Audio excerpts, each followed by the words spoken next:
उठाते नहीं है। इसलिए आज जो महापुरुष है कम से कम उनका लाभ उठा लो, नहीं तो फिर ये भी महात्मा 30-40 साल बाद चले जाएंगे, फिर हम और आप पछताते रह जाएंगे कि हम उनके साथ रहे, उनके सानिध्य में रहे, लेकिन जितना कृपा बटोरना चाहिए नहीं पा पाए हम और आप, ये पश्चाताप रह जाता है। जैसे भगवान के समय में भगवान के लोग थे लेकिन भगवान को नहीं पहचान पाए, जब चले गए तब अफसोस, अरे ये तो साक्षात नारायण थे सरकार। तो बाद में अफसोस होता है, 6 दिन 5 ही गए, अच्छे दिन तो अपने आप में पीछे, लेकिन अब पछताए हो तो क्या, जब चिड़िया चुग गई है तो महापुरुष चले जाएं तो फिर पश्चाताप ही हाथ लग जाता है, कुछ नहीं मिलेगा। उद्धव जी महाराज संत की याद की, भगवान अंतिम समय में विदुर की याद की। उद्धव जी महाराज ने छुट्टी लिया, चले गए बद्रिकाश्रम में। उद्धव बद्रिकाश्रम पधारी कर विदुर जी महाराज कुछ समय तक यमुना तट पर यानी वृंदावन में रहे। तदुपरांत वहां से अपने आप में कि वहां से अपने आप में मैत्री जी महाराज मुनि के पास पधारे हैं। गंगा किनारे आ गए जहां मैत्री विराजमान है, वहां विदुर जी महाराज आ गए हरिद्वार में। सुखदेव जी महाराज कहते हैं कि द्वारे ऋषयः करुणा मैत्रेयवासी नवगाद बोधं छिदोपसच्चाच्युत भाव शुद्धः प्रवक्षशल्यः गुणावृतक्तः। बड़े सुंदर वर्णन किया है सुखदेव जी महाराज ने। सुनने में बड़े कुशल हैं हमारे विदुर जी महाराज, ठीक है। इनका चित्त कैसा है, चित्तभाव शुद्ध है, इनका चित्त एकदम शुद्ध है, ये थोड़ा भी इनके अंदर कोई मलिनता नहीं, बड़ी पवित्र है। तो देवधनी सुरधनी अपने आप में भागवती भागीरथी दुनिया के तट प्रांत में विराजमान मैत्री जी महाराज के अपने आप के चरणों में जाकर के प्रणाम किया विदुर जी महाराज ने। सुखदेव जी महाराज श्रोता के लक्षण बता रहे हैं, कैसे श्रोता होते हैं। तो यहां कहते हैं छदोपदिष्टाच्युतभाव शुद्धः, जिनका चित्त अंदर बाहर से परम पवित्र है वही मुख्य श्रोता, अच्छा श्रोता वही है जिसका चित्त शुद्ध हो चुका है, जिसका चित्त अपने आप में शुद्ध ही अनर्गल चीज बिठा करके मन में रखे हैं। तब कहो कि हम कथा बिठा ले, अंदर नहीं बैठ पाएगी। अंदर से सारे विकारों को निकाल करके फेंकना। इसलिए ध्यान के बारे में हर जगह, प्रथम स्कंद, द्वितीय स्कंद, तृतीय स्कंद, हर जगह ध्यान के बारे में जरूर बताया है भगवान व्यास ने कि भगवान का जब ध्यान करोगे चरणारविंद से लेकर के शिख तक का, तब जाकर के चित्त धीरे धीरे पवित्र होगा। नहीं तो मलिन चित्त आज का नहीं, कई जन्मों का मलिन हमारा आपका चित्त है। इसमें संसार के सारी भोगों की वस्तुता अपने आप में भरी हुई है। तो धीरे धीरे इनसे अपने आप में निकालना पड़ेगा, क्योंकि पात्र जब तक यानी खाली न हो तो उसमें कुछ भरेगा क्या, जो भी भरोगे सब नीचे गिर जाएगा। तो पहले पात्र को खाली करना पड़ेगा। यहां विदुर जी महाराज का चित्त जो है परम शुद्ध है, जिसका अंतःकरण परम निर्मल है। इस प्रकार ऐसे हमारे विदुर जी महाराज हैं जिनके चित्त में एक ही भाव है, इस जन्म से अपने आप इसी शरीर से भगवत प्राप्ति हो जाए, इसी शरीर के द्वारा अपने आप पे फिर हमारा अगला जन्म न हो। कथा सुनते सुनते, संतों का आसन करते करते, तीर्थों का दर्शन करते करते, तीर्थों में बैठे हुए महापुरुष और भगवान की प्रतिमाओं का दर्शन करते करते शरीर का प्रारंभ हो जाए और हमें कुछ नहीं चाहिए। तो स्मृति उत्तम अधिकारी अपने आप में चित्त भाव शुद्ध है।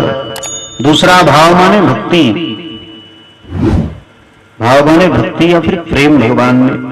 तो भगवत प्रेम से अपने आप में जिनका अंतःकरण परिपूर्ण है वे ही कथा में अपने आप में श्रवण के उत्तम अधिकारी है। जैसे विदुर जी महाराज उत्तम अधिकारी, भगवान अच्युत चराचर में अपने आप में विराजमान है। जहां दृष्टि उठाओ हरि व्यापक सर्वत्र समाना, भगवान समान रूप से हर जगह विद्यमान है, सब में है। बस आपकी दृष्टि अपने आप को शुद्ध होनी चाहिए, भगवान है कहां। ऐसे तो मुख्य मुख्य स्थान बता दिए कि भाई बद्री नारायण में भगवान विराजमान है, मुक्ति नारायण भगवान विराजमान है, जहां संतों की कथा होती वहां विराजमान है, तीर्थों में भगवान विराजमान है। लेकिन नहीं, ओरिजिनल रूप में भगवान सर्वज्ञ है, सर्वत्र है, हर जगह है। कोई ऐसा स्थान नहीं जहां भगवान नहीं हो। बस एक चीज की हमारा आपके अंदर कमी है, प्रेम के प्रकट हुए मैं जाना, हरि व्यापक सर्वत्र समाना, भगवान सर्वत्र है हर जगह, लेकिन आपसे 16 आना प्रेम ढूंढते ठाकुर जी। जैसे आप किसी से प्रेम करते तो आप चाहते हो व्यक्ति सिर्फ हमसे प्रेम करे, उसी प्रकार भगवान भी चाहते आप 16 आना प्रेम हमसे करो, संसार से बस व्यवहार रखो, प्रेम हमसे करो। संसार से व्यवहार करना, कोई आवे तो उनको बिठाओ, पानी पिलाओ, सब करना, लेकिन प्रेम पड़ते आप भगवान से। नहीं कि आप बहुत बड़े आदमी नहीं, भगवान के सामने फलाने की बड़ाई, मरने वाले मनुष्यों की बड़ाई करोगे। संतों की बात अलग है, महापुरुषों की बात अलग है, भक्तों की बात अलग है। भागवत कथा में भक्तों की कथा जरूर हो, भक्तों की कथा सुनकर के भगवान भी प्रसन्न हो जाते हैं। वो सतयुग हो या कलयुग हो या त्रेता द्वापर के भक्त हों, जिन भक्तों की कथा भगवान सुनते हैं, भगवान स्वयं भक्तमाल की कथा श्रोता बन करके भगवान सुनते हैं। जो भक्तों की माला है, कबीरदास, रविदास जी महाराज, धनुदास जी महाराज, रामानुजाचार्य, इन सब महापुरुषों की कथा भक्तमाल भगवान श्रोता बन करके प्रेम से सुनते रहते। इसलिए भक्त भक्ति भगवंत गुरु चतुर नाम बपु एक, इनके पद वंदन करे ना सही विघ्न अनेक। भक्त भक्ति भगवंत और गुरु ये चारों एक ही हैं, थोड़ा भी अंतर नहीं। भले हमारा पंतरवान शांतर की है, इसलिए भगवान सर्वत्र है, हर जगह विद्यमान, हरि व्यापक सर्वत्र समाना, लेकिन प्रेम के प्रकट हो ही में जाना। जड़ चेतन जल्दी सकल राममय जान। भगवान कहानी है, तिलेश तैलम तदनीम सर्पिरापः। उपनिषद कहता है भगवान सब में विराजमान। तिल को परने के उपरांत जैसे अपने आप में तेल निकलता है, दही को मंथन करने के उपरांत से मक्खन और घी निकलते हैं, अरड़ी मंथन करने के उपरांत से अग्नि प्रज्वलित होती है, उसी प्रकार चराचर ब्रह्मांड में जो व्याप्त है उसी का नाम विष्णु है। जो हर जगह विद्यमान है वही भगवान विष्णु है, जो हमने आप में सब में खड़खंड में विराजमान। तो चित्तभाव शुद्ध है विदुर जी महाराज, वक्ता का अपने आप में गुरु सौशल्य गुणावृत्त है, जो परम शीलवान है अपने आप में और तृप्त है अपने आप, भरा हुआ है, और वक्ता सहजता सरलता की प्रतिमूर्ति हो, और शील गुण श्रेष्ठ हो, उसके अंदर परम दैन्यता हो। वक्ता ऐसा होना चाहिए एकदम शील स्वभाव वाला, जैसे भगवान थे ना राम जी, सुन सीतापति शील स्वभाव। भगवान परम शील स्वभाव के थे ठाकुर। जब निषाद राज गोह गए ना, उनके परिवारी जन, राम जी अपने आप में दरबार में बैठे थे, खूब सुंदर मणियुक्त अपने आप के सिंहासन पर, सोने का छत्र अपने आप पे लगा हुआ है, और इनके परिवारी जन जाकर के दूर दरवाजे से देखा, देख रहे हो ना, वो जो सोने के सिंहासन पर बैठा हुआ है ना, तो पता है कौन है? हमारा बेटा अपने आप में जो है ना निषाद राज के मित्र हैं वो। उसने कहा कि जो हमारा भतीजा है निषाद राज, उसका अपने आप के मित्र है जो सबसे ऊंचे सिंहासन पर बैठा। भगवान के कानों में जो ही आवाज गई, ठाकुर जी के कानों में, भगवान ने तुरंत अपने आप में कहा, लक्ष्मण जो आज्ञा भ्राता श्री, कहा कि जाओ हमारे परिवारी जन है उनको आदर सहित लेकर के आओ। बड़े बड़े राजा महाराजा आते हैं तो पार्षदों को भेजते हैं, सेवकों को भेजते हैं भगवान, और यहाँ बेचारे फटेल कटेल अपने आप पहन के आने वाले मलाह जाति के बेचारे, और उनको अपने आप में कहा हमारे परिवारी जन, उनको आदर सहित लेकर के आओ। और छोटे छोटे बच्चों को उठा करके भगवान ने राज सिंहासन पर गोद में बिठा लिया, उनके लिए खूब सुंदर सुंदर वस्त्र मंगवा के भगवान ने पहनाना प्रारंभ किया। कहा कि ये सब हमारे परिवारी जन हैं। आहा, ये है भगवान राम, कितने शील स्वभाव के, बताओ। हम और आप कहीं ऊंचे स्थान पर मिल जाए, कोई पद मिल जाए तो बताओ छोटे लोगों को याद करेंगे, भूल जाएंगे हमारा। ये है भगवान का शील स्वभाव। सुन सीतापति शील स्वभाव, भगवान का जो सब इसी स्वभाव के कारण तो रावण आदि दैत्य भी अपने आप में भगवान की बनना। आहा, इतने सुंदर स्वभाव के, हम तो जानते ही नहीं थे राम इतने सुंदर स्वभाव के। ऋषि मुनि महात्मा, अरे क्या बताएं, आज तो सारे रग रग में अपने आप में बैठे राम हैं। आज से 30-40 साल पहले तो लोग एक दूसरे से मिलते भी तो राम राम करते थे, राम राम, जय श्री राम, जय श्री राम। ये तो मोबाइल आया तो बिगाड़ दिया, सब राम राम भूल के हेलो में फंस गए हमारा। जब से मोबाइल आया ना तब हेलो हाय में फंस गए, नहीं तो उससे पहले लोग एक दूसरे से मिलते ना राम राम किया करते थे। इसी भारतवर्ष में पहले लोग राम राम किया करते थे। अब मोबाइल जब से आ गया, पहले लैंडलाइन चलता था तो कानों में से सटाने वाला, तो उससे बोलते हेलो ठीक है, हेलो। अरे उसमें जय श्रीमन्नारायण बोलो, जय सिया राम बोलो, राम राम बोलो। आज भी मोबाइल हो तो दिन भर में 10 कॉल तो आएंगे। 10 कॉल आ रहे तो कम से कम जब भी रिसीव करना या फिर कहीं करना हो तो कोई उठाता भी हो तो जय श्रीमन्नारायण, जय सिया राम, राम राम, जो आपको भगवान अच्छे लगे, हरे कृष्णा। इसलिए मोबाइल भी यूज करना तो उसमें राम राम बोलना चाहिए, हेलो नहीं। ये नया फैशन हेलो हाय और बाय, कोई जाने लगता तो उसको बाय करते, बाय ये तो नेता भी करते बाय। पहले तो आते तो हाथ जोड़ के आते हैं और 5 साल बाद अपने आप पे जीत के जब आएंगे तो टाटा करेंगे, 5 साल बाद भेंट हुई, इशारा कर देते पहले ही जीत के आएंगे ना, तो उसी समय आप तो उत्सव में लगे रहते हो कि जय जयकार में, और वो हाथ दिखा के सबका अभिवादन करते हैं कि अब 5 साल बाद भेंट हुई, अब इतना जल्दी भेंट उठ हुई नहीं, ठीक है। हम आप जानते हैं कि नहीं हमारा अभिवादन स्वीकार कर रहे हैं, वो स्वीकार नहीं कर रहे, वो दिखा रहे हैं कि बाद नहीं भेंट होगा, और 5 साल बाद फिर भेंट होगा जब इलेक्शन आएगा ना तब। लेकिन भगवान ऐसे नहीं है, भगवान परम शीलवान है। आप जाओ या न जाओ, पूरी प्रजा को अपने आप में पुत्र के समान भगवान मान करके सेवा करते थे। तब जाकर के इतने हजारों हजार वर्षों तक पहले लोग शासन किया करते थे। पहले इसलिए लोग शासन किया करते थे हजारों हजार वर्ष तक, कारण पूरी प्रजा को पुत्र मान के सेवा करते। आज हमारा सारी प्रजा को नहीं मानते, जिसके परिणाम 105 साल में बदल जाता है सिर्फ। इसलिए कौशल्य गुणा वितप्तः वक्ता सहजता और सरलता के अपने आप में प्रतिमूर्ति हो, ऐसा वक्ता होना चाहिए। निषाद राज गोह जब अपने परिवारी जनों के साथ सिंहवेरपुर में पहुंचे और भगवान मध्य में बैठे थे, प्रश्न कर दिया भगवान ने ये सब कौन है, तो कहा कि परिवारी जन है। अच्छा, इसमें जो वृद्धावस्था में दिख रही है कौन है? निषाद राज गोह ने कहा हमारी भैया है। इतना सुनते ही भगवान सबसे मध्य में बैठे थे, तुरंत खड़े हो गए और खड़े होकर के जाकर के उसके चरणों में मस्तक रख के प्रणाम किया। जैसे कौशल्या के सुमित्रा को प्रणाम करते, उसी प्रकार भगवान ने जाकर के उस निषाद राज गोह की माताश्री के चरणों में मस्तक रख के प्रणाम किया। इतना देखते ही अपने आप में मैया के स्तनों से दूध उभर आया। मैया ने सोचा काश हमारे बच्चे होते, उनको खूब खिलाती पिलाती, खूब बलिया लेती। भगवान ने अंदर से आशीर्वाद दे दिया, जाओ द्वापर युग में आप फल विक्रणी बनकर के आएंगे, मैं कृष्ण बनकर के आऊंगा। अगले जन्म में वही निषाद राज गोह की मैया। और भगवान जब अयोध्या जाने लगे ना, तो जलंका से अपने आप में वापस आ रहे थे, सिंहवेरपुर पहुंचे अपने मित्र को लेने के लिए। वहां उनका फ्लाइट उतरा, जहाज उनका, ठीक है।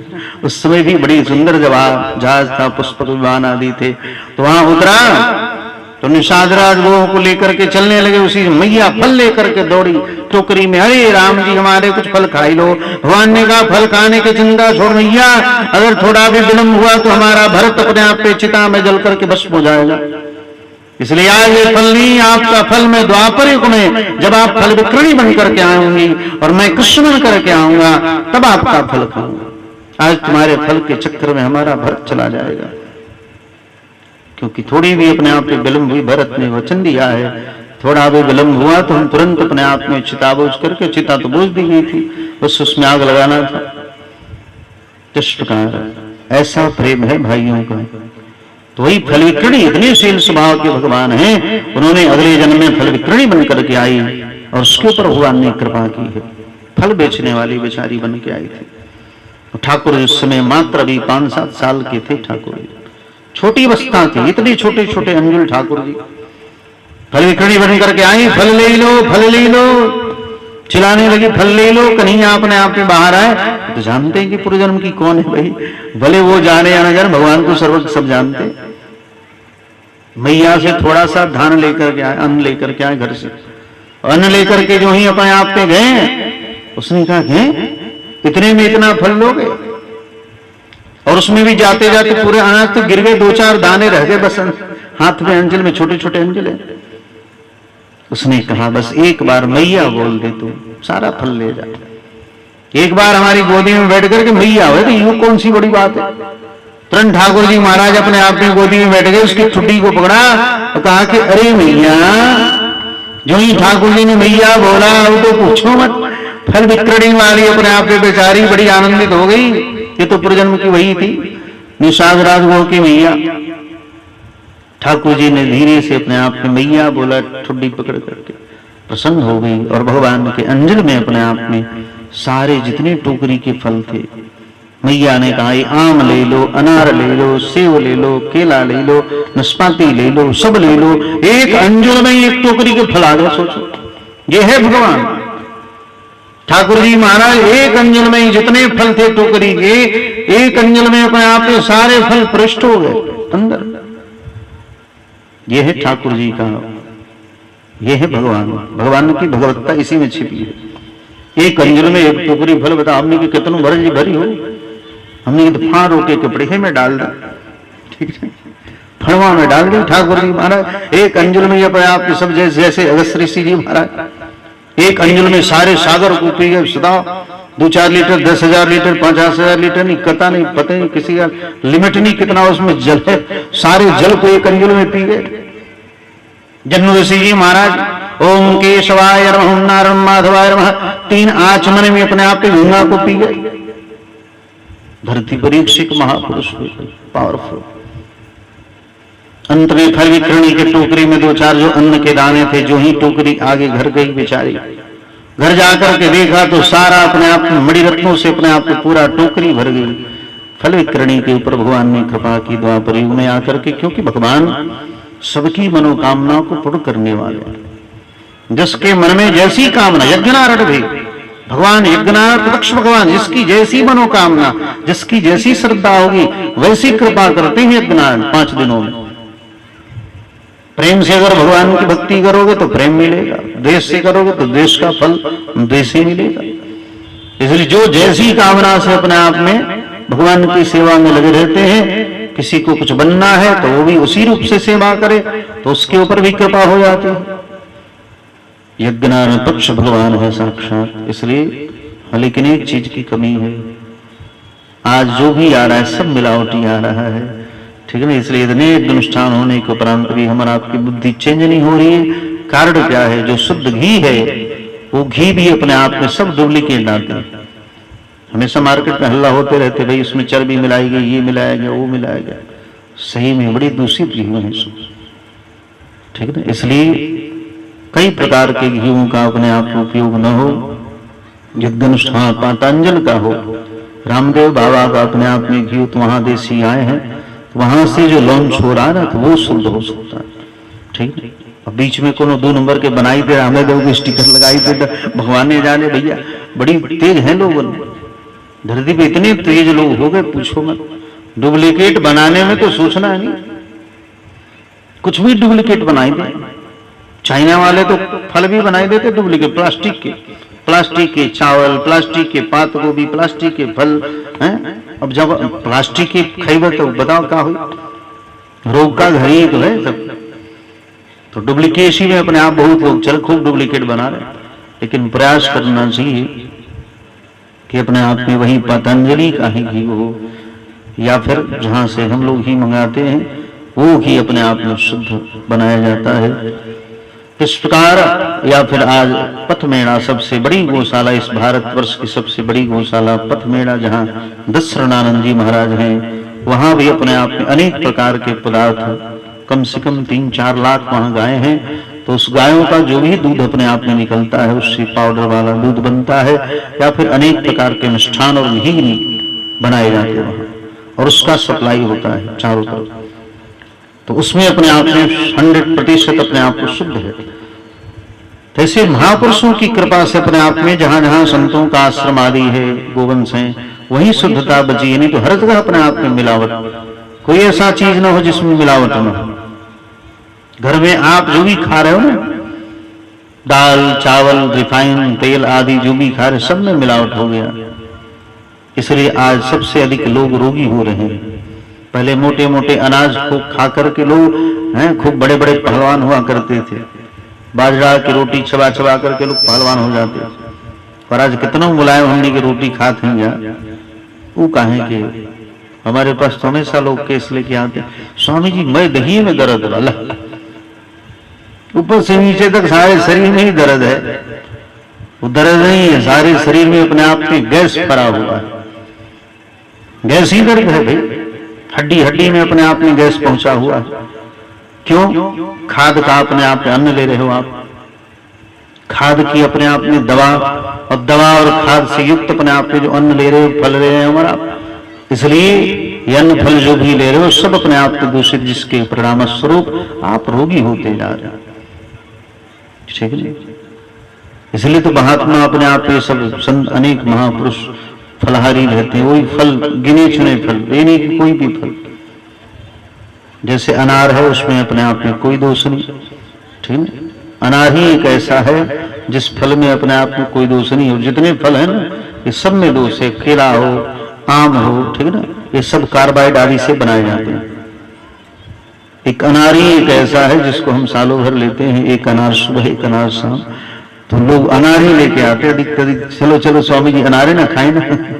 कितना अनार खाएं भाई, तो खूब लुटाते हैं, चलो भैया खूब लूटे से लेके आके भागे लड़कोरियो जी जा से। स्वामी जी के भागे में बाल बच्चे सब आनंदित खूब खावे फल। इसलिए फल में भी गिने चुने फल, ठीक ना, वही अपने आप में सात्विक रह गए, नहीं तो सब अपने आप में दूषित, सब में मिला हुआ। एक दिन के बाद केला खत्म, क्योंकि कार्बाइड में पका हुआ है अपने आप। इसलिए सात्विक अगर व्यवस्था न हो, तामसी हो तो तामसी दैत्यों का बल बढ़ता है और सात्विक से देवताओं का बल बढ़ता है। कितने गांव के लोग नहीं हम अपने घी यूज करेंगे, अरे भैया उस घी से अपने आप में तुम्हारी बुद्धि खराब होगी। बाजार के अपने आप में घी से हवन आदि करोगे तो उससे कोई देवता प्रसन्न हो, दैत्य प्रसन्न हो जाएंगे। आपके घर के दैत्य प्रसन्न, चर्बी डालोगे उसमें तो घर के जितने भूत प्रेत हैं वो सब प्रसन्न हो, चला चला और बढ़िया से कहीं दबावल जाए, ठीक है ना।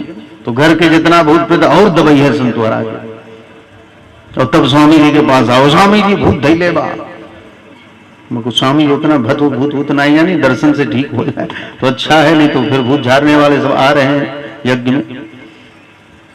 तो इस प्रकार सात्विक अपने आप के पदार्थों से भगवान की आहुति आदि दी जाए तो देवता प्रसन्न होते हैं, और तामसी चीजों से अपने आप की आहुति दी जाए, लेकिन आप तो देख कैसे सकते हो उसमें।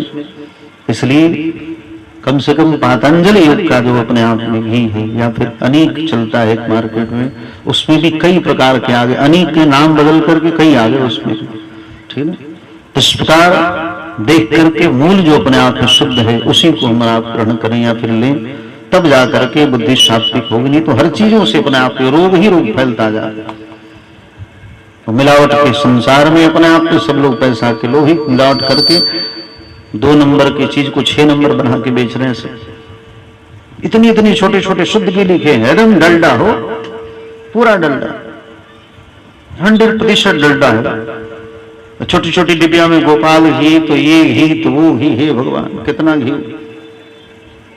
इसलिए आचार्य संत महापुरुषों के आश्रमों से जो घी आदि निकलता हो वही घी आदि श्रेष्ठ है।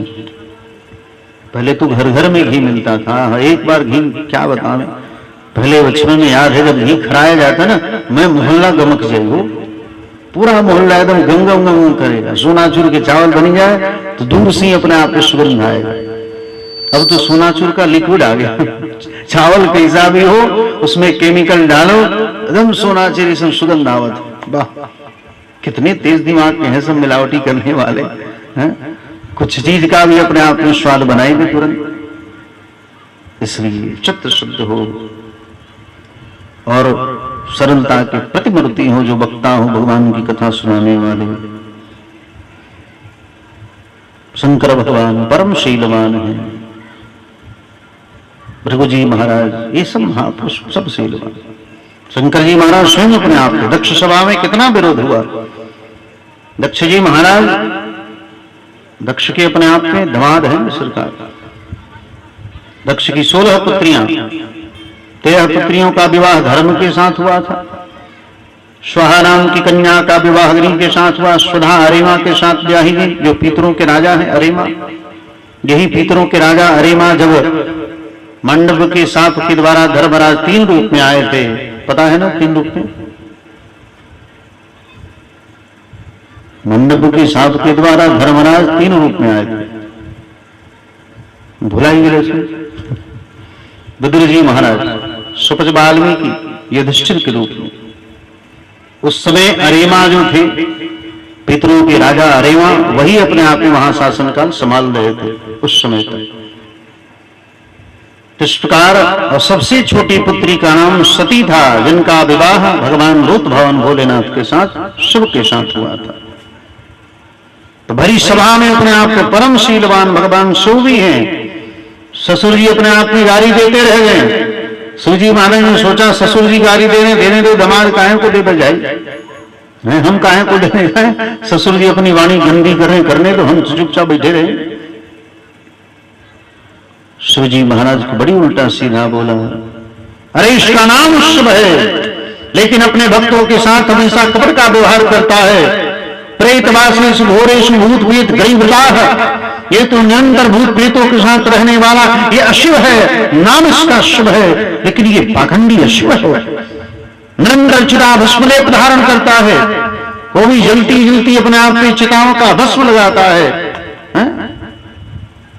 प्रेतों के साथ रहता है, भूत प्रेतों के साथ प्रेतवासेषु भूत प्रेत गरीबदाह।